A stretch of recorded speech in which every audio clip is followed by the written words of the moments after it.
Drama की starting में हम सबसे पहले एक लाइट हाउस देखते हैं जिसके ऊपर से एक लड़का नीचे गिर रहा था, बट वह गिरा कैसे, यानी वह गलती से नीचे गिरा है या किसी ने उसे पुश करा था, ये बात अभी हमें बताई नहीं जाती। फिर तभी स्टोरी प्रेजेंट में आ गई जहां हम फीमेल लीड का रूम देखते हैं। ये साल 2021 है एंड हमें हमारी फीमेल लीड जो कि 30 साल की होने वाली है वह हमें अपने बारे में बताती है कि मेरा नाम बिशिंग है और मैं आज एक बार फिर अपनी जॉब पर जाने के लिए लेट हो चुकी हूँ, इसलिए मुझे रोज की तरह जल्दी जल्दी अपना मेकअप करना ना पड़ रहा है। वो जल्दी से रेडी होकर बाहर आए जिससे मॉम कहने लगती है कि जाने से पहले ब्रेकफास्ट तो करती जाओ, लेकिन बिशिंग मना कर देती है। और फिर जब फाइनली बस में आ गई ताकि टाइम से अपने वर्क प्लेस पहुंच सके तो तब उसको अपनी वेडिंग नोटिफिकेशन रिसीव होती है, यानी कि ठीक 10 दिन बाद बिशिंग की शादी है। लेकिन जिस लड़के से उसकी शादी होने वाली थी उसने कुछ दिन पहले ही बिशिंग से ब्रेकअप कर लिया है, ये बताकर कि अब वह उसे पसंद नहीं करता। तो ये सुन बिशिंग शॉक रह गई थी क्योंकि बिशिंग इस लड़के को स्कूल टाइम से पसंद करती आई है, यानी कि यह लड़का बिशिंग का हाई स्कूल क्रश था जिसका नाम है जेनियो, जो कि अब बिशिंग से दूर होना चाह रहा है। बिशिंग बताने लगती है कि मैंने जेनियो को मनाने की काफी कोशिश करी ताकि हम वापस से रिलेशनशिप में आ सके, लेकिन वह माना ही नहीं, बल्कि उसने मुझे हमेशा उल्टे सीधे वर्ड्स बोले कि मैं उसकी लाइफ से हमेशा के लिए गायब हो जाऊं। शादी में कुछ ही दिन बाकी है, इसलिए यह बात मैं अपने घर वालों को भी नहीं बता सकती हूँ, इसलिए रोज रात को रो रो कर जेनियो को मैसेजेस सेंड करती हूँ, उसे मनाने की कोशिश करती हूँ पर वो रिप्लाई तक नहीं देता। और फिर तभी स्टोरी प्रेजेंट में आ गई, यानी कि बिशिंग बस में खड़ी होकर यह सब बातें याद कर रही थी एंड बहुत ही ज्यादा उदास हुई है।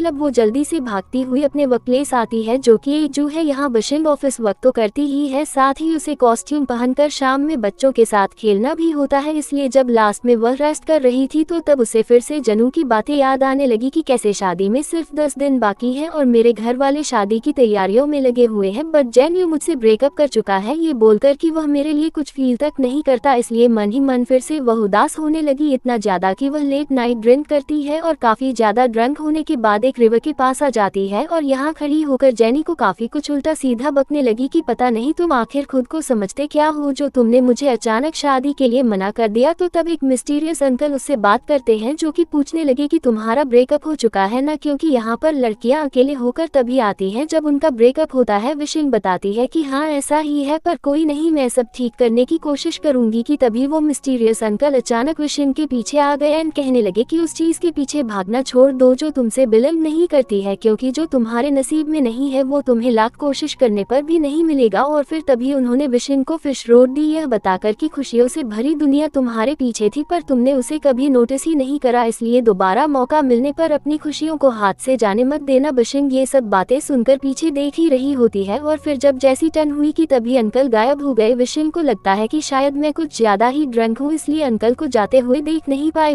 बिशिंग जब जैसे ही वापस अपने घर आई तो तब उसकी मॉम ने उसे काफी ज्यादा डांटा कि आखिर तुम कहाँ गायब थी, इतनी लेट घर वापस क्यों आए हो और भला तुमने इतनी ज्यादा ड्रिंक क्यों कर रखी है, कुछ दिन बाद तुम्हारी शादी है, अभी हमें इनविटेशन कार्ड्स भी सभी रिलेटिव्स को देने हैं पर तुम्हें तो कोई होश ही नहीं। बिशिंग अपनी मॉम की बातों का कोई रिप्लाई नहीं देती बल्कि चुपचाप अपने रूम में आ गई जहां वह उदास होकर अपना वेडिंग कार्ड देख ही रही थी कि तभी वह कुछ ढूंढने लगी, यह बोलकर कि मुझे हार नहीं माननी चाहिए बल्कि आखिरी बार और जेनियो को मनाने की कोशिश करनी चाहिए। बिशिंग को अपना बहुत पुराना मोबाइल मिला जिसे वह हाई स्कूल में यूज किया करती थी और फिर तभी उसे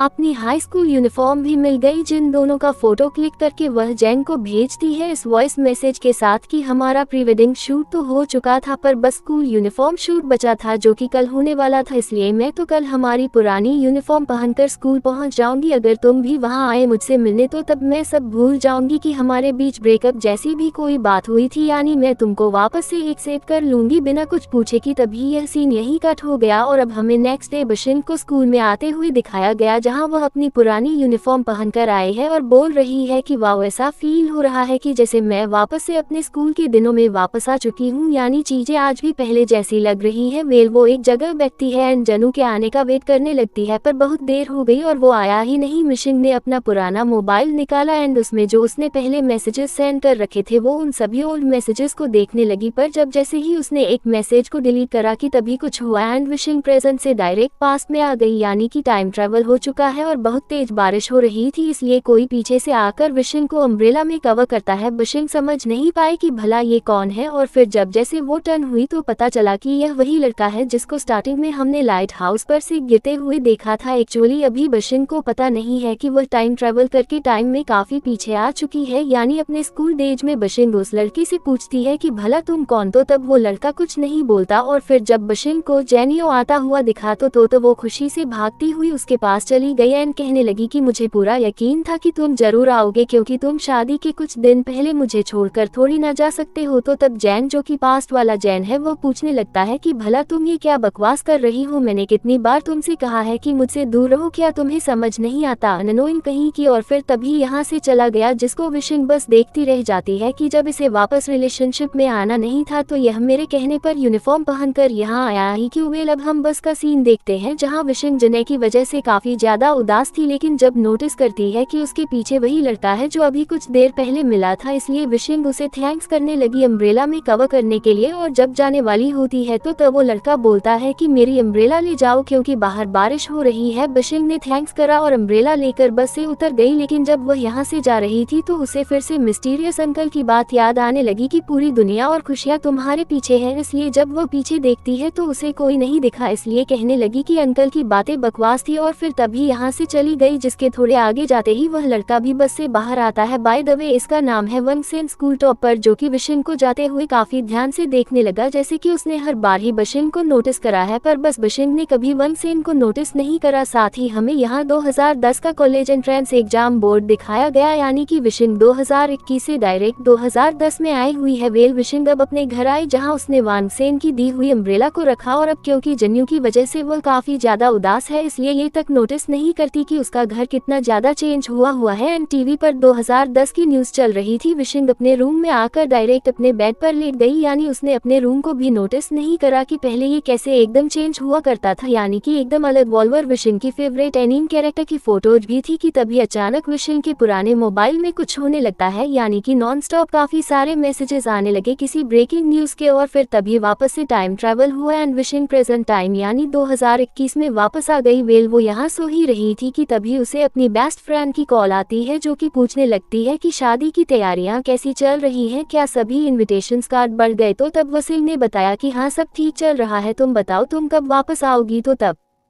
वह बताने लगी कि मैं नेक्स्ट वीक, क्या तुम्हें इस बारे में नहीं पता, जल्दी से ग्रुप चैट देखो। तो ये सुन विशिंग जब ग्रुप चैट देखती है तो तब उसको ग्रुप में आई फोटो में वही लड़का दिखता है जिसे वह स्कूल और बस में मिली थी, यानी कि वंगसेन। विशिंग अपनी बेस्ट फ्रेंड से इस लड़के के बारे में पूछती है तो तब बेस्ट फ्रेंड ने बताया है कि तुम वंगसेन को कैसे भूल सकती हो, यानी यह हमारे स्कूल का टॉपर था। और फिर कहने लगती है कि अरे हाँ, तुम्हारा तो स्कूल में सारा फोकस सिर्फ जेनियो पर रहता था, इसलिए तुमने कभी और लड़कों को नोटिस ही नहीं करा। विशिंग कंफ्यूज होने लगती है कि इसे मैं इतने टाइम के बाद स्कूल में कैसे मिल सकती हूँ, इसलिए जब जल्दी से बाहर वंगसेन की हुई अम्ब्रेला देखने आई तो तब उसे बाहर कोई भी अम्ब्रेला नहीं मिलती। विशिंग का छोटा भाई बताने लगता है कि तुम अपने साथ कुछ लाए ही नहीं थी, कि तभी विशिंग की नजर टीवी पर गई जहाँ टाइम ट्रेवल के बारे में बताया जा रहा होता है, इसलिए विशिंग वो बातें ध्यान से सुनने लगती है कि तभी डोर पर कोई आया, जो कि और कोई नहीं जेनियो था, जो कि विशिंग को उसका दिया हुआ सामान वापस करने लगता है। विशिंग पूछती है कि जब स्कूल में तुम सुबह मुझे मिले थे तो तभी यह चीजें वापस कर देते। तो ये सुन जेनियो रिप्लाई देता है कि पर आज मैं स्कूल गया ही नहीं था। विशिंग कहने लगती है कि हाँ, तुम बिजी इंसान हो, तुम्हें कहाँ मुझसे रिलेटेड कोई बात याद होगी। तो तब वह कहता है कि देखो विशिंग, मुझसे उम्मीद रखनी छोड़ दो, और वैसे भी मैंने स्कूल के एंड होते ही अपनी स्कूल यूनिफॉर्म को फेंक दिया था, इसलिए मैं उसे पहनकर कैसे आ सकता हूँ। कि तभी विशिंग का भाई जनू से अंदर आने के लिए कहने लगा ताकि दोनों साथ में नूडल्स खा सके, बट जनू रुकता नहीं है बल्कि जल्दी से यहाँ से चला जाता है, जबकि विशिंग का भाई बस उसे रोकता ही रह गया, ये कहते हुए कि हम बहुत जल्द फैमिली बनने वाले हैं, इसलिए तुम हमसे शर्मा क्यों रहे हो। विशिंग अपने भाई को चुप करके अंदर करती है तो तब भाई ने उसे नूडल्स दिए, जिन्हें लेकर वह अपने रूम में आ गई और गुस्सा करने लगी कि क्या सुबह में जन्यू से नहीं बल्कि उसके भूत से मिली थी, जो वह ऐसा बोलकर गया है कि उसने सुबह मुझे देखा ही नहीं था। मगर फिर तभी अचानक बीसिन को शक होने लगता है कि कहीं मैं टाइम में पीछे तो नहीं चली गई थी, जैसा कि टीवी पर बताया जा रहा है, और फिर तभी हंसती है कि अरे नहीं,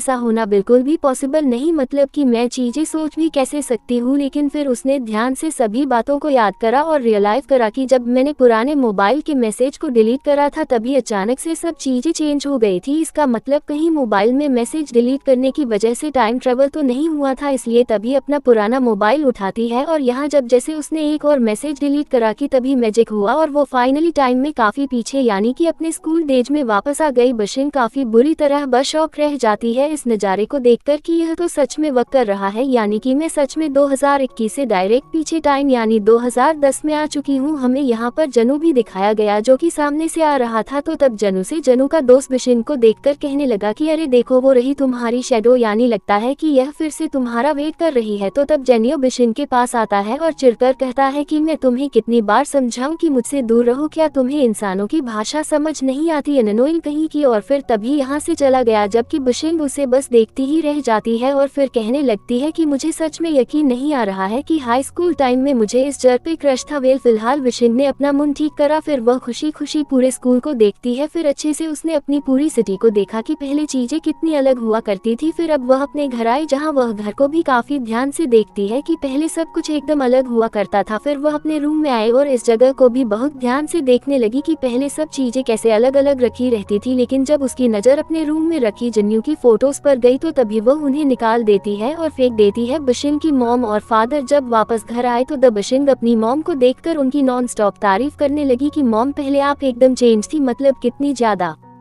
प्रिटी और यंग दिखती थी। और फिर अब वह अपने फादर से कहने लगती है कि डैड जल्द से जल्द बीच के पास वाली सभी प्रॉपर्टीज खरीद लो, क्योंकि आपको बिल्कुल आइडिया नहीं है कि फ्यूचर में वहाँ के घरों के प्राइस कितने ज्यादा बढ़ने वाले हैं। तो तब डैड बताने लगते हैं कि पर बेटा मेरे पास तो पैसे ही नहीं है। विशिन की मॉम पहले अपने हस्बैंड को डांटते हैं कि तुम्हारा प्रमोशन कब होगा और फिर तभी विशिन से पूछने लगी कि तुम्हारी एग्जाम की तैयारी कैसे चल रही है, क्योंकि कल कॉलेज एंट्रेंस एग्जाम है। बिशिन शॉक रह गई कि क्या कल एग्जाम है। फिर अब हमें नेक्स्ट दिखाया गया कि कैसे सभी स्टूडेंट्स एग्जाम देने जा रहे हैं, लेकिन विश काफी ज्यादा परेशान है क्योंकि वह वापस से एग्जाम को देना नहीं चाहती है, इसलिए अपने पेरेंट्स से काफी बोलती भी है कि प्लीज मुझे यहाँ से जाने दो, मैं एक बार यह सब फेस कर चुकी हूँ, दोबारा फेस नहीं कर पाऊंगी। पर वो विशिन की बात को नहीं सुनते। अब हम एग्जाम हॉल सीन देखते हैं जहाँ सभी स्टूडेंट्स एग्जाम लिखने में बिजी थे, तो वही विशिन बस टाइम पास कर रही थी क्योंकि अब जब उसे कुछ याद ही नहीं है तो वह लिखेगी भी क्या, इसलिए कभी कुछ और कर रही होती है तो कभी टाइम पास करने के लिए कुछ और, यहाँ तक कि वह लास्ट में हो भी गई और बोली कि मुझे इस सिचुएशन से बचकर प्रेजेंट में वापस जाना है। वेल अब हमें दिखाया जाता है कि एग्जाम एंड हो चुका है और अब सभी स्टूडेंट्स वापस घर जा रहे थे। बिशिन बस स्टॉप पर बैठकर बस के आने का वेट कर रही थी कि तभी उसे अपनी साइड में कोई दिखा जो कि और कोई नहीं वंगसेन था, इसलिए बिशिन जल्दी से उसके क्लोज आकर उसके बैच पर लिखे नाम को पढ़ती है और फिर पूछती है कि तुम हमारे स्कूल टॉपर वंगसेन ही हो ना। तो तब वंगसेन जो कि बिशिन के ऐसे क्लोज हो जाने की वजह से काफी ज्यादा नर्वस हो चुका था, वो हिचकिचा कर बताता है कि हाँ। तो तब विशिन सॉरी करने लगी कि मैंने तुमको डरा दिया। तो तब वंगसेन रिप्लाई देता है कि नहीं ऐसा नहीं है, जबकि वह बेचारा सच में काफी डर चुका था क्योंकि उसे ज्यादा बात करना पसंद नहीं है, यानी कि वंगसेन एक शाय बॉय है जो कि सिर्फ अपनी स्टडी पर फोकस रखता है और लड़कियों से काफी दूर रहता है। बिशिन बताती है कि बस 11 आ गई, चलो चलते हैं। तो तब वो पूछता है कि पर तुम्हें कैसे पता कि मुझे इसी बस यानी बस 11 में जाना है। तो तब बिशिन ने बताया इसलिए क्योंकि हम 2 बार मिल चुके हैं, तुम्हें याद नहीं होगा पर मुझे तुम अच्छे से याद हो। तो ये सुन वंगसेन मन ही मन काफी ज्यादा खुश होने लगा कि जैसे उसे अच्छा लगा ये जानकर कि बिशिन वंगसेन को पहचानती है। फिर दोनों बस के अंदर चले गए एंड ये वही दिन है जब ये दोनों लास्ट टाइम भी बस स्टॉप पर मिले थे। वेल बिशिन वापस अपने घर आए जहाँ मॉम उससे एग्जाम का पूछ रही थी कि एग्जाम कैसा रहा, लेकिन वह कोई जवाब नहीं देती और जल्दी से अपने रूम में आ जाती है एंड यहाँ आकर परेशान होने लगती है कि अब पता नहीं क्या होगा, यानी मैंने तो एग्जाम में कुछ लिखा ही नहीं है, कहीं इस वजह से मैं फ्यूचर में भी फेल नहीं हो जाऊं। मुझे आई थिंक जल्द से जल्द प्रेजेंट में वापस चले जाने चाहिए, इससे पहले कि चीजें खराब हो। लेकिन अब मैं वापस जाऊं कैसे, यानी मैसेज डिलीट करने से मैं पास्ट में आए, इसलिए अगर वापस से मैसेज डिलीट करूं तो मैं प्रेजेंट में चली जाऊंगी। पर अचानक पिछली बार की तरह अब भी मोबाइल में कुछ होने लगता है, यानी नॉन स्टॉप किसी न्यूज के नॉन स्टॉप मैसेजेस आ रहे थे और फिर तभी बिशिन प्रेजेंट में वापस आ गई जहाँ वो जल्द से नूडल्स बाउल तोड़ देती है, जिस शोर को सुनकर बिशिन की मॉम और छोटा भाई ये दोनों जल्दी से भागते हुए उसके रूम में आए और पूछते हैं कि क्या तुम ठीक हो। विशिंग कहती है कि हाँ और फिर पूछने लगती है कि मॉम क्या मैं 2010 के कॉलेज एंट्रेंस एग्जाम में फेल हो गई थी। तो तब मॉम बताती है कि नहीं तो वही छोटा भाई बताने लगा कि माना तुम्हारे नंबर अच्छे नहीं थे लेकिन जैसे तैसे तुमको कॉलेज में एडमिशन मिल गया था। तो तब जाकर विशिंग को चैन की सांस आई। वीडियो का मैसेज आया जो कि पूछ रहा है कि तुम अपनी फैमिली को हमारे ब्रेकअप के बारे में कब बताओगी। तो ये देखकर वह फिर से उदास होने लगी। वेल अब हम वापस से विशिंग की वही पुरानी लाइफ देखते हैं कि विशिंग कैसे रोज जल्दी वर्क प्लेस जा रही है जहां वह पहुंचने में हमेशा लेट होती है, इसलिए उसे